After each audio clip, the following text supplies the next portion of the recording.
Okay, thank you everybody for joining us. We're excited to have Tim Waggoner here talking about his new book, uh, X the Novel. Um,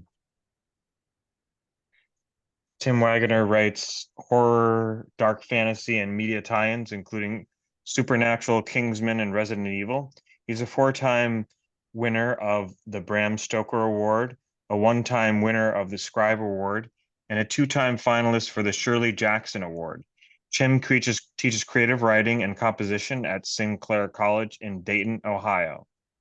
Um, so I have a few questions to ask, and then if anybody has any questions, they could also put them in the chat here. How did this book come about? How are you like how does that work? Are you like approached by A24 or Yeah, tie-ins come about all kinds of different ways, but at this point, I've done so many that people tend to approach me.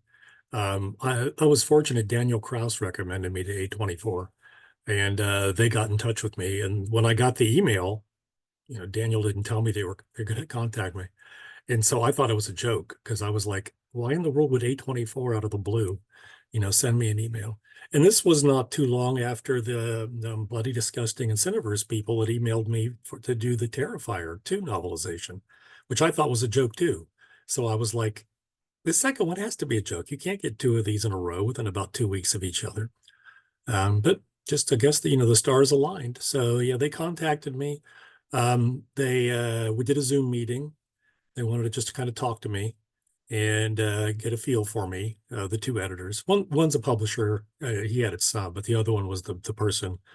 John Derringer's the more like the publisher, and Maya Bingham is the editor. She did a wonderful job.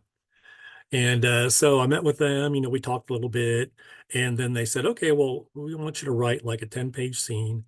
They didn't call it an audition, but I knew that's what it was because they hadn't worked with me before. And so they told me to write the scene with Howard and Pearl in the bunkhouse where they make love with Maxine hiding underneath. And I was like, great, give me the hardest scene in the entire book to write. But that was okay. So I wrote it and sent it off to them. And I'm not sure. I think they may have had some other people do auditions too. Sometimes tie-in editors won't tell you if they're auditioning multiple people because they want to make sure that they get a variety, I guess, that nobody will bail out. I don't know. But at any rate, I got the gig. And then, we started talking about, because they'd never done fiction before. It's like, well, what are you looking for in terms of length? Because I had explained to them that a movie script, if you novelize it, scripts are short. They only make about a 40 to 50,000 word novel if you don't add stuff. And so they were like, well, maybe 80,000. I'm like, I'd have to add a bunch. And I'm happy to do it because the Terrifier people wanted 100,000. And so half the book I had to create for that one.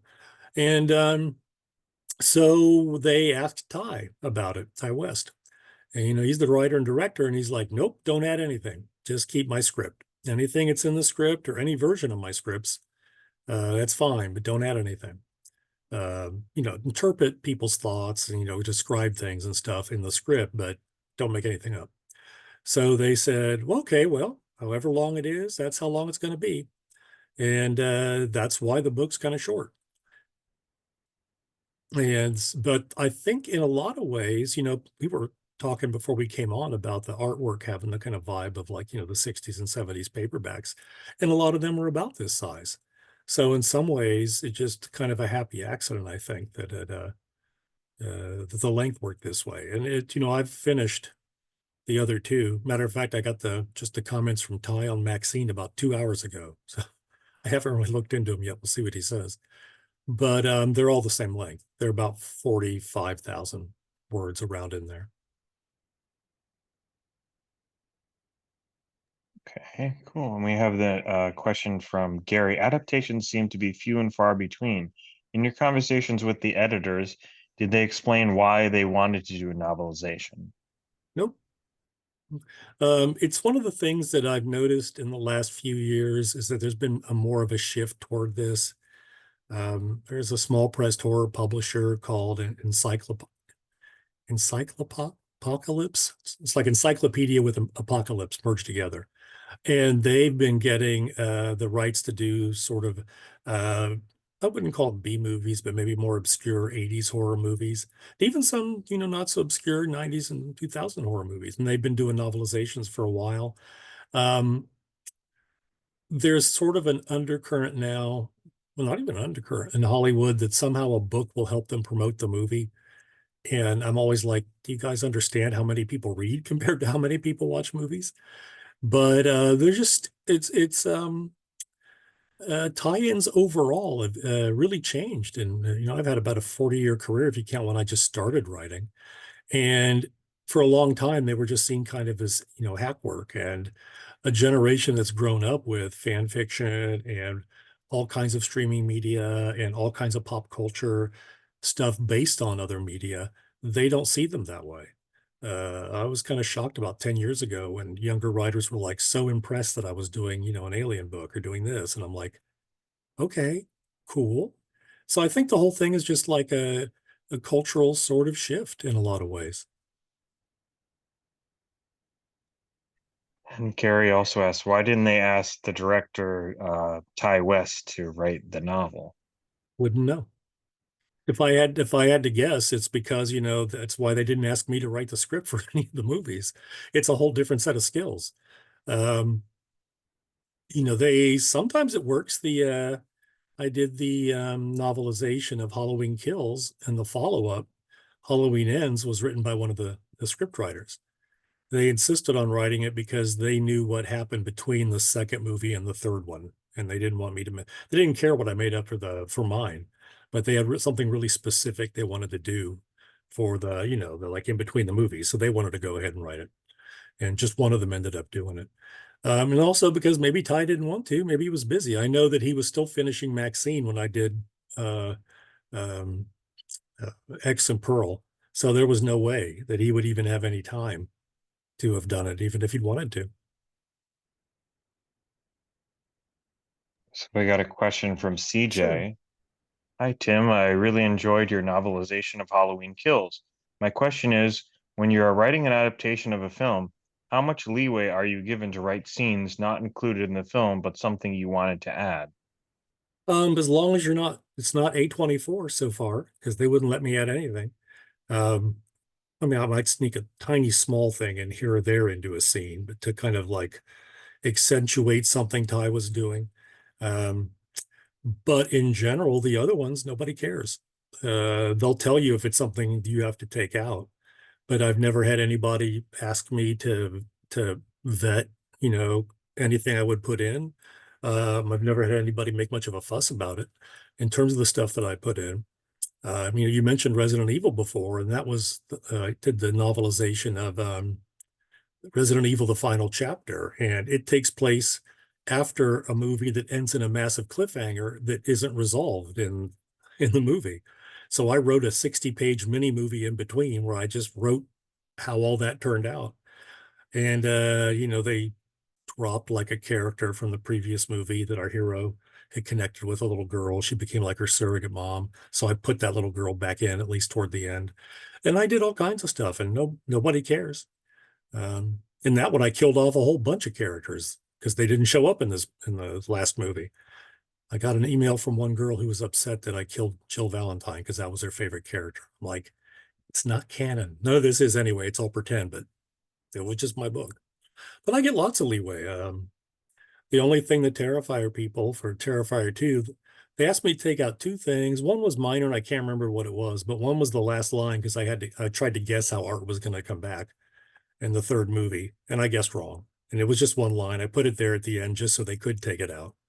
But otherwise, they were happy with everything I added. I finished Terrifier 3, but I haven't had feedback yet, so I don't know if they like all the stuff I added there. So we'll see. But usually I just kind of do it, and I'd rather ask forgiveness than ask permission. So far, it's turned out pretty good. So you added some like lore to the Terrifier series, or Yeah. Oh, yeah, a bunch. oh, cool. I tried to like take cues from what Damien Leone did and just sort of build a kind of at least like sort of a hint or a suggestion of lore to it.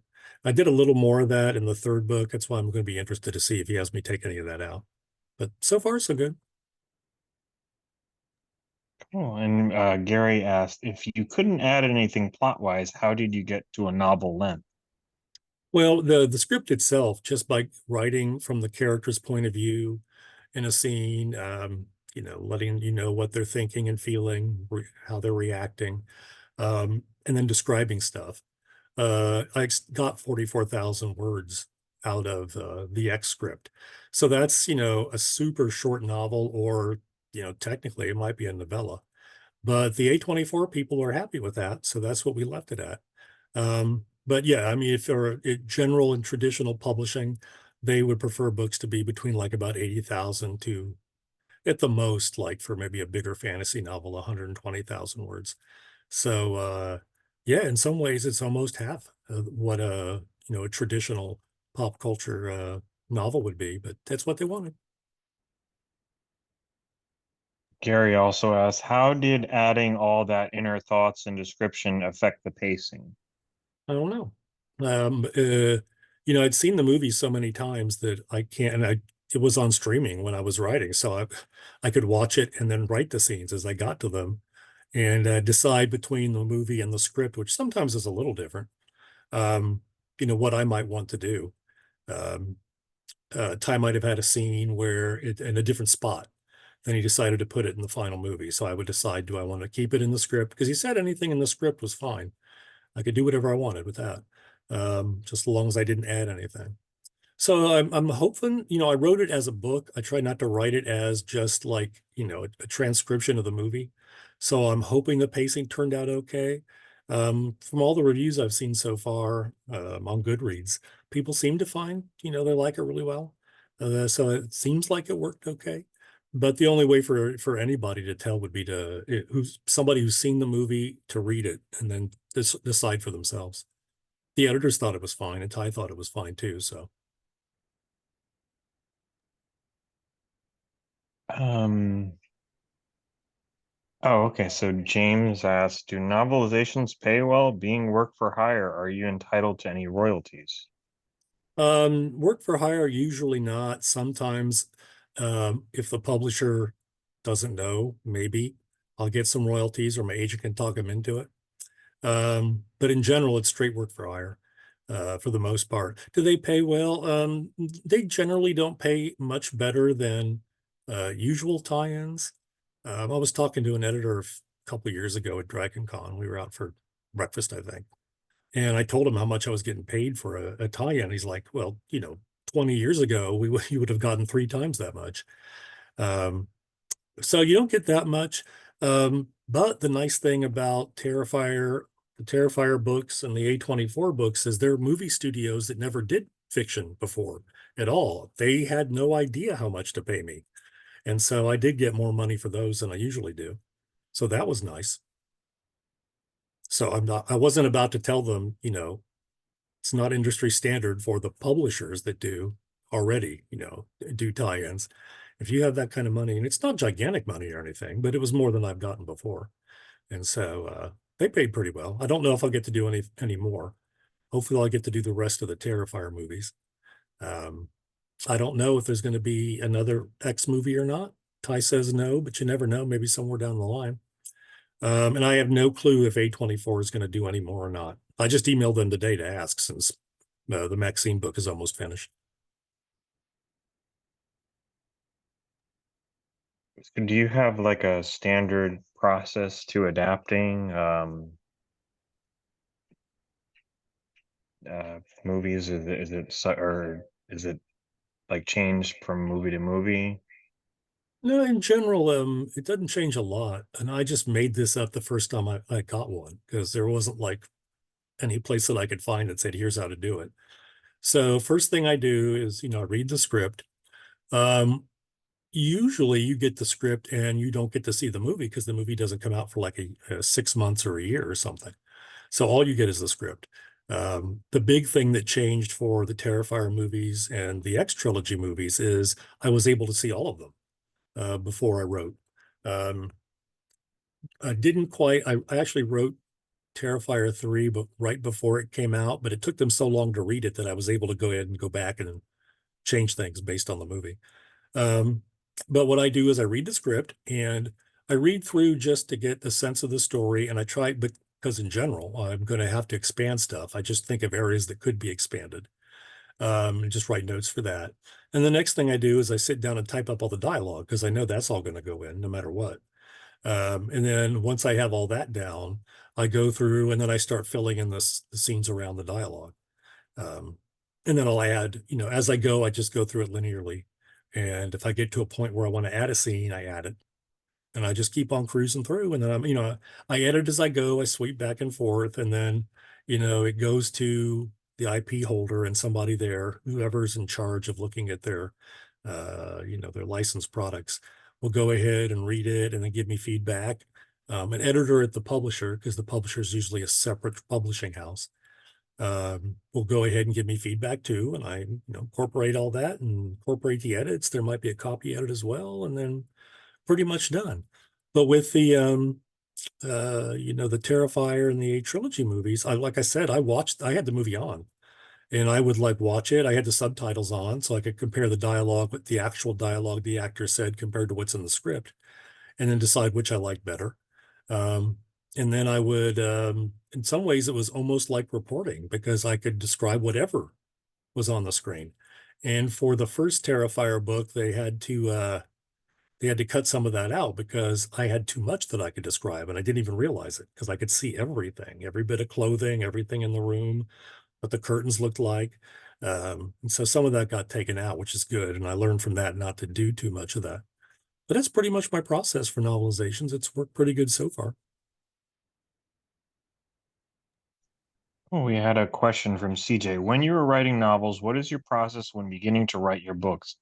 I am asking as someone who is attempting to write their first horror novel.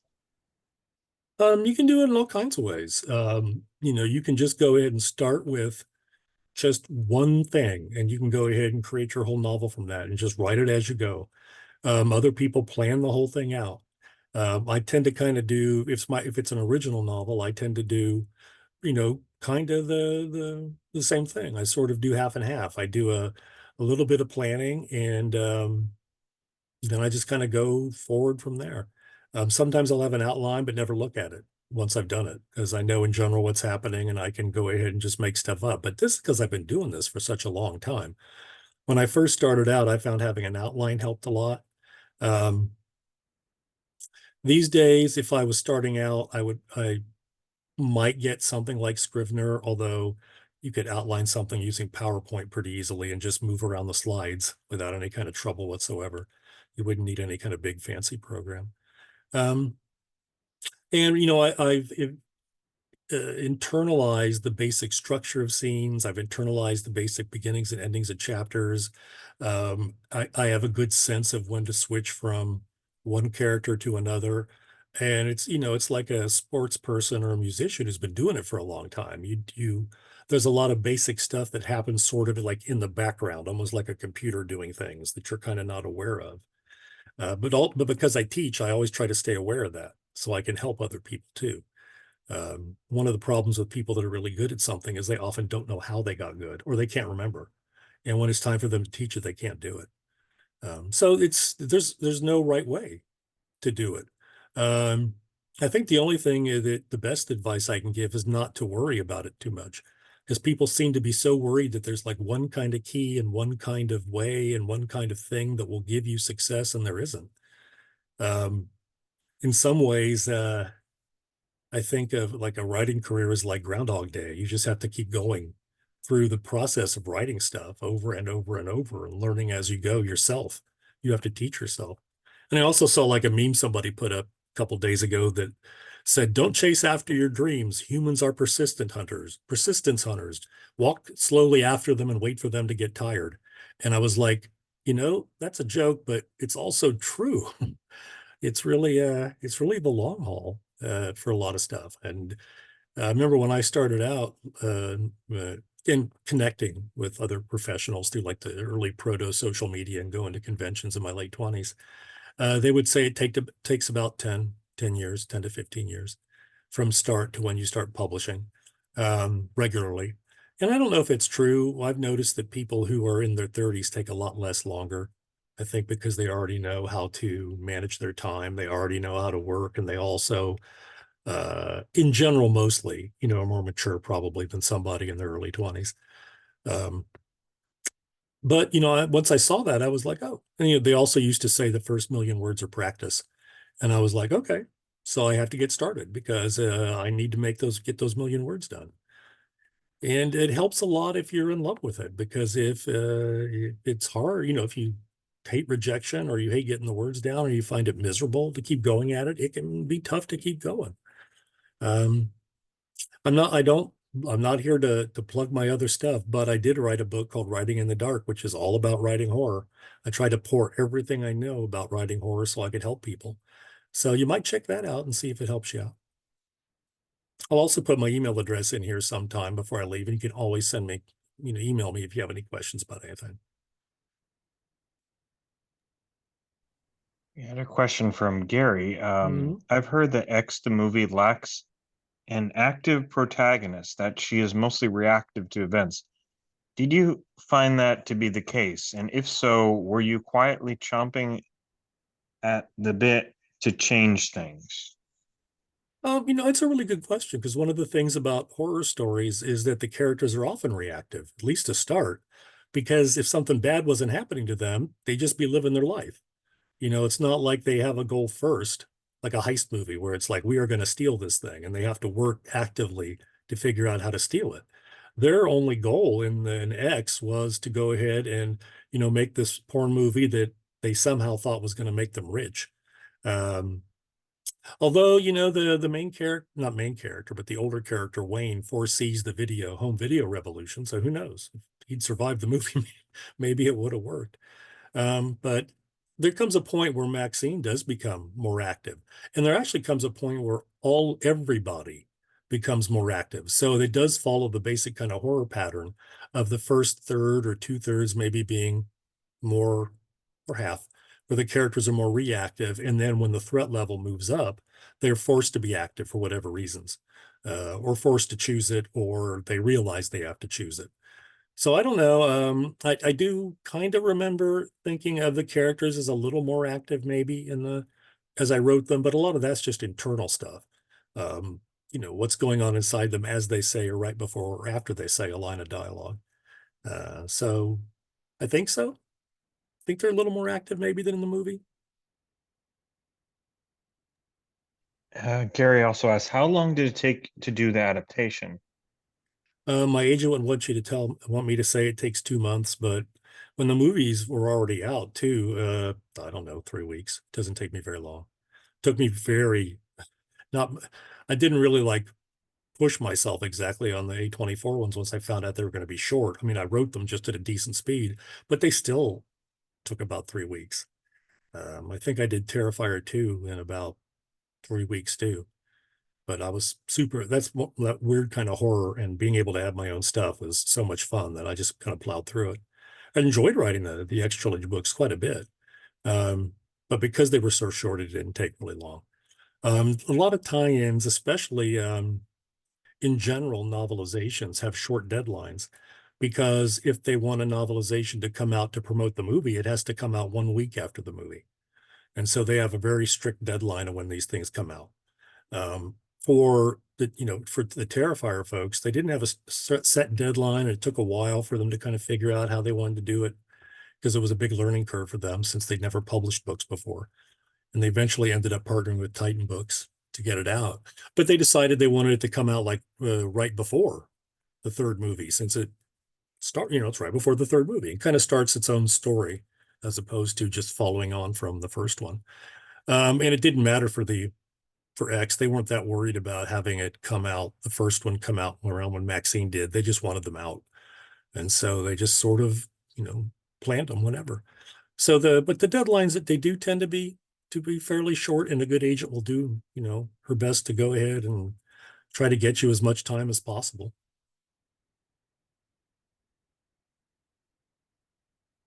CJ said, thank you for the advice. I appreciate it. We'll definitely check the book out. Okay, great. Hope it helps. Um, I had so do you have a preference over writing novelizations or your own stuff or My own stuff. hmm, If I get to write a tie-in where I can make up the story, um, I like that better too. Just right now, I'm writing a Conan the Barbarian adventure, and I get to mostly make all of it up. It has to tie into some other comics and books they're doing, just very in a small way, but mostly I could make it all up. And I've written like five novelizations, all the two Terrifier books and the three X books. And going back to a book where I have to make everything up myself, I was like, oh, this is a lot slower. But I also enjoy the challenge of adapting a film into into prose form. So I like that a lot. I don't want to have to choose. I like to just keep doing all of it as long as I could. But if I have to choose, I'm always going to default. If there's only one thing I could do, it's always going to be my own work.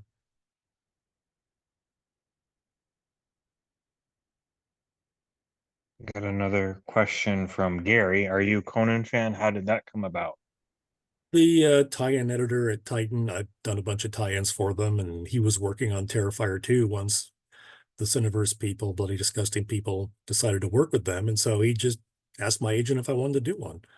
I've been a Conan fan in general, but I've been more the comics as I was growing up in the stories, although I started reading some as I became as I became an adult. But what I did was like immerse myself in audiobooks of the all the Conan stories, the original ones, and also novels because I wanted to see it at novel length. Um, to get a feel for the world because it's the movies don't give you a feel for the way Howard writes about his world. Um, some of the books don't either, not the same. And I feel like it was slow going to get this, but I just like hit page 100 today. I mean, like 30,000 words in, and it's moving along just fine. I feel like at least I got a handle on what makes Howard's world. Like if I can describe it differently than Games of Thrones, differently than Oz, differently than Lord of the Rings. I got a feel for it in a way that I think will help me read it. Gary also said, so glad to see Conan return to novels and comics. Titans comics are superb. Yeah, they're good. So do you have a favorite property you liked working with, adapting? It's really hard to say because they're all fun. No, I mean, no, usually it's just the stuff I imagine that it'd be fun to do. I grew up watching Star Trek, so I'd love to do a Star Trek book someday. Um, I grew up when I was really little. The only horror on TV was like Universal monster stuff mostly. So when I was a kid, I just loved that stuff. So I would love to do like a novelization, any of the newer, Universal kind of variations. I don't think they're doing novelizations of them, but I'd love to do a Godzilla one because I grew up loving Godzilla too. My Godzilla -1 figures is right over there on my printer. All the other ones are back there. So yeah, I've been jealous of uh, I think it's Greg Keyes that has been writing the King Kong versus Godzilla, the Godzilla, and then the King Kong versus Godzilla movies. So I'd love to do that. Um, so yeah, I don't really have you know, have a favorite. I like doing the horror ones more because I like horror more, but horror and then like sort of darker horror to science fiction. Gary said Godzilla -1 rules. Yeah, it I'll does. second that. Have you considered writing comics? Yes. I grew up reading comics, and I would, once I had kids, my first kid, they're too expensive, and I'm like, that's it. I got to spend all the money on the kid. I never really got back into them. I tried when DC did the New 52 because I was sort of interested, but that waned pretty quickly. Um, but I keep up like with all the news stories. That's what shows up in my news feed on Google News quite a bit. But no, I mean, I think about it every once in a while. Um, I used to do a comic book in like from junior high till I was a senior in high school, just of me and my friends as superheroes. So, because I figured if I put my friends in it, I have somebody to read it. And so I did that on my own. I thought about being a comic book artist then, but uh, I wanted to be a writer because it took so damn long to express ideas in drawing, and I could do it so much faster with words. But I did write one script. I got to do a script for like one of my favorite characters, Kolchak the Night Stalker, who I loved when I was a kid. They did James Aquilone at Monstrous Books did a graphic novel as Kolchak, the 50th anniversary. And so I got to do a comic script for that. And so that was pretty cool. And I don't know if I'll ever get to do another one. Every once in a while I reach out to someone that maybe doing like a small press person doing like cool horror comics, but nothing so far. So maybe, I mean, I'm not averse to it at all. I'd like to try it just to build up more skills at it, but I don't have like a driving need to do it, or else obviously I'd be working a lot harder. Jerry says, I have that one now. I got to dig it out and reread it. Yeah, mine's the one with the were rats. So who are some of your inspirations as far as authors? It's really hard to say because a lot of times it's whoever is doing something that I can learn from now. Um, but growing up, I was just dying to get a hold of Richard Matheson's I Am Legend because I'd read about it in like Famous Monsters magazine. I was dying to get a hold of Interview with the Vampire too because I'd read about it there. And I think I read it in fifth grade and didn't understand all of it. I don't know. Uh, uh, read and I would read novelizations because back then, I'm 60, so back then, no VCRs and no on demand. So, and if you got to see a movie on TV, it'd be a year after it came out and it'd be all cut up. So a lot of times we'd read the novelizations and it's too expensive to go on your own, especially if you didn't drive yet. Couldn't get your dad to take you again. The novelizations would be a way of reliving it, getting to somebody's head, getting all these cool extra scenes and stuff that weren't in the movie. So I love those. I mean, Alan Dean Foster did so many of those. Um, Margaret Weiss and Tracy Hickman, their Dragonlance, their original trilogy, because it wasn't really marketed as a tie-in. It was just they were just books. We'd know what it was, and I really liked that. And I was, years later, I got to write a couple young adult Dragonlance novels, and so that was super cool to kind of come back to that. When I read Salem's Lot, it was like a nuclear bomb going off in my brain. Never read Carrie. I didn't just never get that. I just jumped in at Salem's Lot. A friend recommended it. And it was amazing. The sense of place and the way he writes characters, the way he's able to build suspense. He's not innovative in particularly. I mean, it's just here's a vampire, here's a ghost, here's a this. But it's the way he writes and the way he writes about placing characters that really did so much for me. And then later on, I started getting inspired by Ramsey Campbell. I was trying to find ways to write horror fiction that was more like my own, and I read Alone with the Horrors, which is a collection of his stuff. That's over there with my most influential books. It's sitting up here. But by the time I was done reading it, I understood how I could write my own type of horror stories because I could see how Ramsey did it. And then really loved Dennis Etchison's work.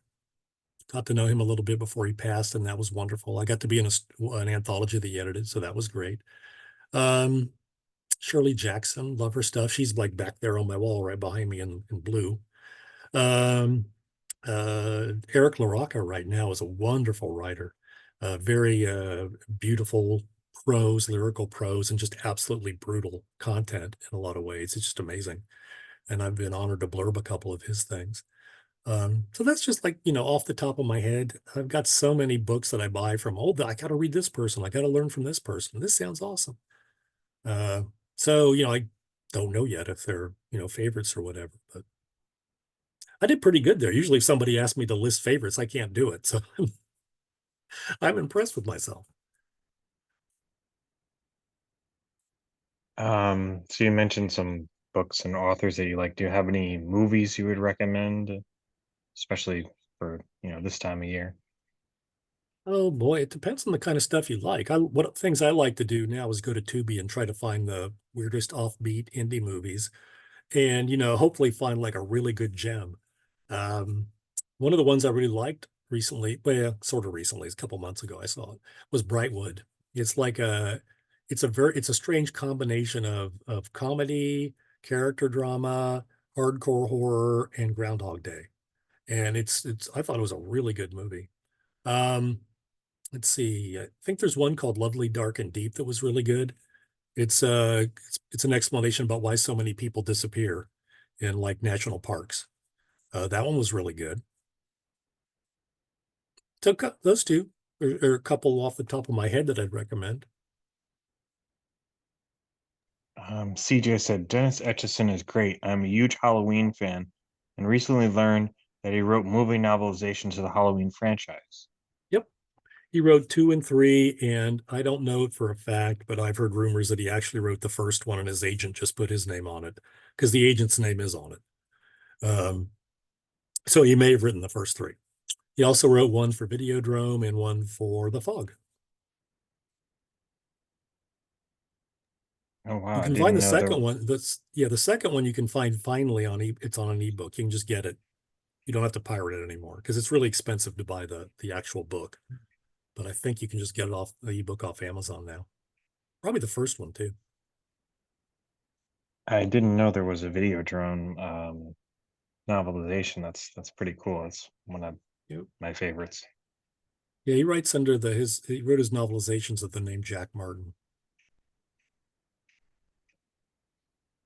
But they're novels. I mean, he didn't just novelize it. He turned them into novels. So they're really good Hmm, reading experiences. hmm.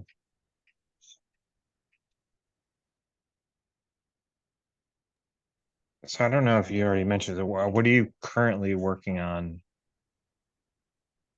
Yeah, the Conan novel. Oh, right, you did say that. And there's Yep. anything, is there I think is there anything of, your own? I think did you release something last year? Yeah, I released a trilogy of kind of a mashup of urban fantasy and horror from Athon Books, and they like to release their series like one every 2 months. So, they wait till you have them basically all written before they release them. So they're all out now. They all came out within the last like 4 or 5 months, maybe. And the series title, the editor, he wanted a title for the series, and I threw out a bunch, and he liked Custodians of the Cosmos because there's a little bit of humor in there too. But the first one's called The Atrocity Engine, and the second one's Book of Madness, and the third one is The Desolation War. And I started writing the first one during COVID because I was just experimenting. I had so much time. I was still teaching, but I didn't have any commute, so I had more time on my hands. And I decided to see if I could take the kind of horror I usually write and could I blend it with urban fantasy. And some editors like the way I write action, so I'm like, could I put that in there too? And I wrote about 90 pages, and then I had a real gig that came up that I had to do. But then my agent sent that out with an outline, and Athon Books bought it, and so they brought all 3 of them out. People seem to like them really well. So those were the things of mine that have, original stuff that came out recently. And I had a book come out from Flame Tree Press called Lord of the Feast, which is straight kind of cosmic horror.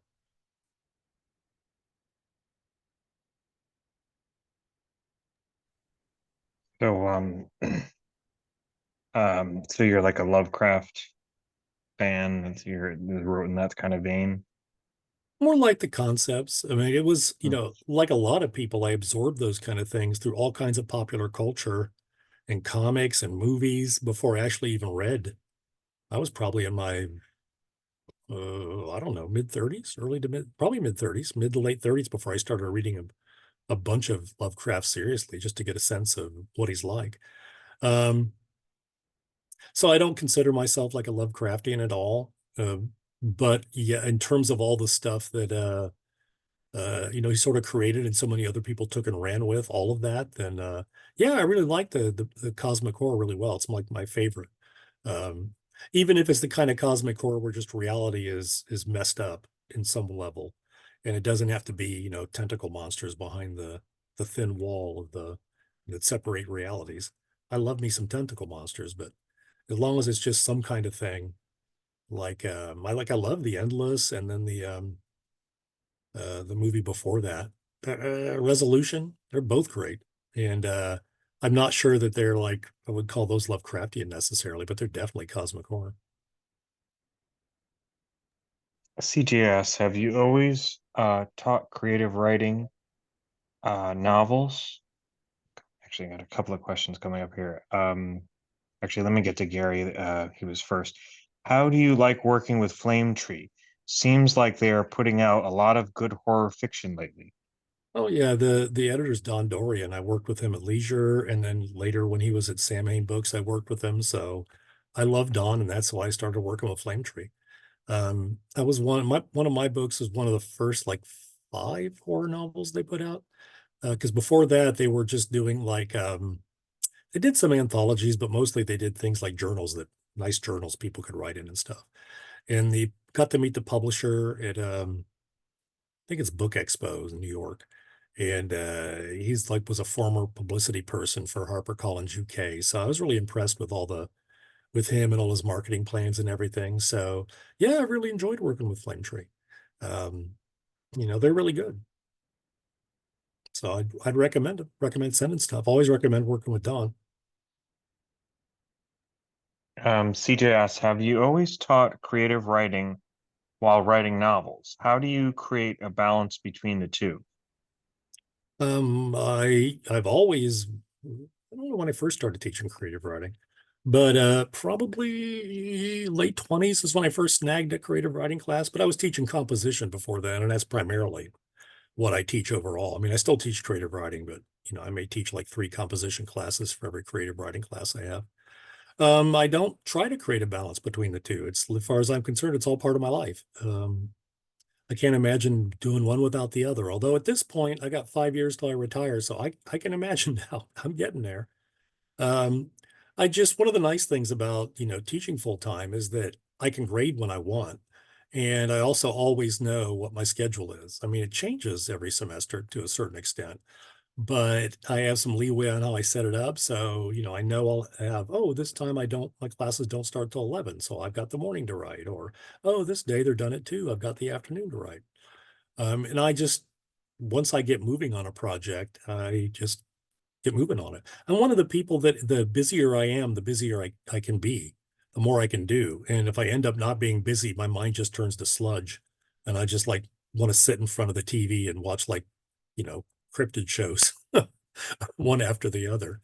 And it can be hard to get my brain going again. But so it's just how kind of I've been. My dad was that way. He'd work all day long, then come home and work in the garage on his various hobbies. My maternal grandmother was that way too. She'd work all day and come home and work on all her stuff. So I don't know if I saw it from them or it's genetic or what. I mean, I'm the only one of my siblings that are, I guess I'm not one of my siblings. My siblings are not like this. I'm the only one. Uh, so I don't know. I just do it. Sometimes I do workshops on how to be more productive and how to do more stuff is what it's called. And I have all kinds of tips and tricks in there, but um, the more something matters to you, the more you'll find a way to do it as best you can. But I'm also lucky in my health. I'm diabetic, but my blood sugar is pretty controlled and my health's pretty good. Depression runs in my family, but it's medicated and I have enough therapy over the years that I handle that really well. So, I don't take my health for granted. I'm 60, assuming I don't get hit by a bus tomorrow, it's going to start declining pretty soon. And then I won't necessarily be, privileged enough health wise to be able to sit down and just kind of write when I want to. Um, but I like my teaching and my writing because since I teach writing, they feed each other back and forth. It's like a cycle.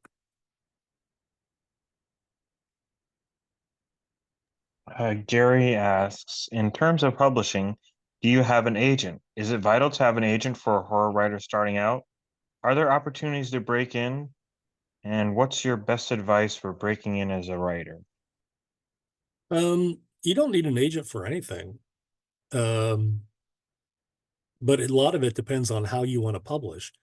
Yeah, if you want to publish yourself, all you need is yourself. You may end up having to, hire and pay money for artists and editors and formatters, and you have to pay for your own ads and all kinds of stuff because you're the publisher too. But you don't need an agent to do any of that. You don't need an agent if you're just doing short fiction. You don't need an agent if you're just selling things to small press publishers. And horror has a really strong presence in the small press, has for years. If you want to sell to larger traditional publishers, usually you need an agent just because they are so inundated. They would be if they just looked at everything. They would be so inundated by manuscripts they could never read them all.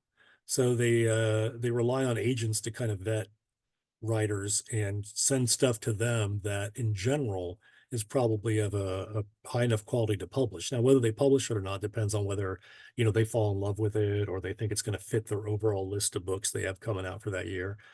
But an agent can, do an awful lot for you. My agent, I'm on my third agent. Been with her for 12 years. She's doing great. Probably retire in the next few years. We'll see. So, maybe I'll move on to another one after that, probably. But she does great. We just went to the World Fantasy Convention and she was working hard to set up meetings for editors with me. She's constantly looking for places to send stuff, and she's tireless and works so hard for me. But not all agents are like that. Some agents, they might send stuff out a little, a few times, and if it doesn't, catch on, they kind of just lose interest, and they may or may not tell you, and you never know. So there's no training and there's no licensing to be an agent. All of us could be an agent if we just want to say, I am an agent now. So you want to go ahead and talk to, people who are clients already of an agent. You want to go and do Google searches on them and see if they have any kind of like videos or interviews or pros, maybe interviews of them. Always see if you can't just through social media, reach out to somebody who's a client. I get people that email me all the time to ask about my agent and, whether or not, I would recommend her. And I would, depending on the person, because, she's a human being. You have to kind of click with your agent. A lot of people just go with who they think is a better fit too for them. So it's a lot more art than science when it comes to an agent. But if you're trying to go into do small short stories, you're trying to do small press stuff, you don't need an agent. For horror writers, because there's so many small press markets, it can be the best way to break in. Short stories, because they need a place that publishes short stories, they need like 10, 20 of them for one of their magazines or an anthology where they only need like 5 books a year, novels a year from people. So you might be able to break in that way. But if, you should write what makes your best work. If your best work's going to be a novel, you should write that. Because whatever your best work is, it's what you're going to be most competitive. What will be most competitive. I kind of advise people to try everything, try short stuff a little bit, try novels a little bit, try different types of horror, maybe see what you like. If I had to tell anybody what to pick at the moment, I would say cozy horror, because that seems to be something that has, what's what used to be called like quiet horror. But it's horror that kind of gives you chills, but doesn't disturb you necessarily. It's not really gory. If it has some murders, it's more like a cozy mystery where they're off screen probably or off stage. And it's just a guess, but it's what I can tell, somebody who's been around for a while and kind of used to scenting the wind when markets kind of start doing this or that. Right now, maybe I'd try to do that. I got a video on what makes cozy horror on my YouTube channel. It's something that kind of popped up after I wrote my How to Write Horror book. I talk about quiet horror, but not cozy. So I talk about what cozy horror is in one of my videos. So if you're not sure, there's also lots of articles now because people are writing about it. It's like become, like I said, kind of a thing. I've even had one small press publisher ask me if I would write an all ages horror novel for him. And I'm like, I have a feeling he means cozy horror. But, if anybody could read it, it can't be too disturbing or too violent. So I haven't said yes yet because he's not offered a contract yet. It's too far in the future, but I'm thinking of doing it just for the challenge of it, see what it's like.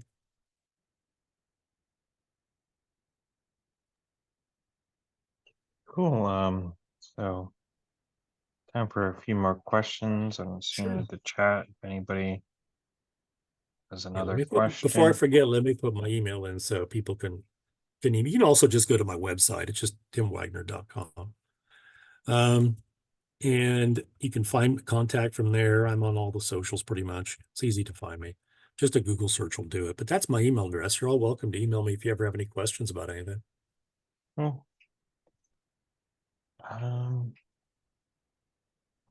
Let's see, I don't see any more questions. Yeah, they don't have to be about X. Like a lot of these questions are just about publishing and publishing oral. I'll do my best to answer anything. So when does the next in the series come out, Pearl? Yeah, just before Thanksgiving. Oh, okay. And they don't Okay. have a release date for Maxine yet.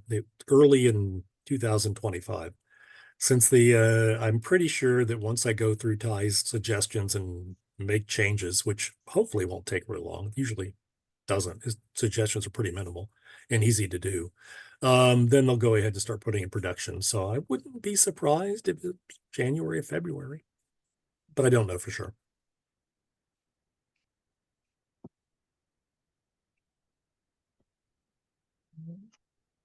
Don't see any more questions. But one thing I'll So say about Pearl, if sure, anybody's go ahead. curious, is that Ty's script had a lot more scenes in that that were in the movie. The X script didn't have a lot that wasn't in the movie, but Pearl did. It's a lot more stuff between her and her mother, which I thought was really cool.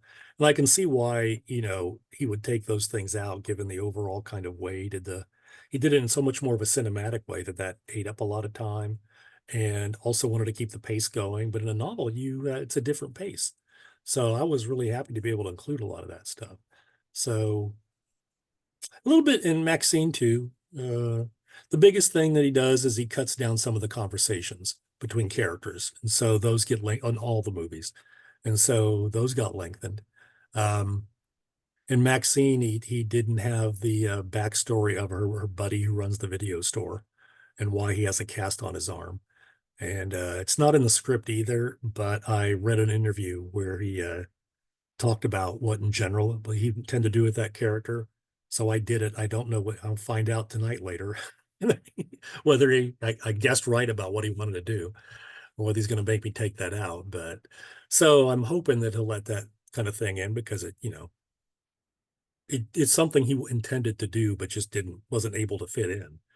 So the books do have some stuff that's not in the movies. I just couldn't create stuff of my own. As long as it was stuff of his, I was able to go ahead and put it in there, or kind of elaborate or accentuate the stuff of his. So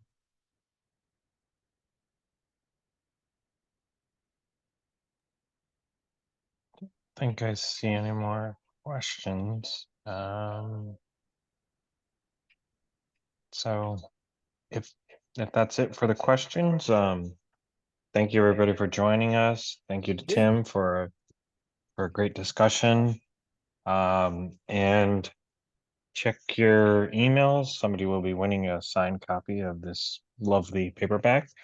And please check our social media for our upcoming events, including we have ST Joshi going to be talking about HP Lovecraft November 14th coming up.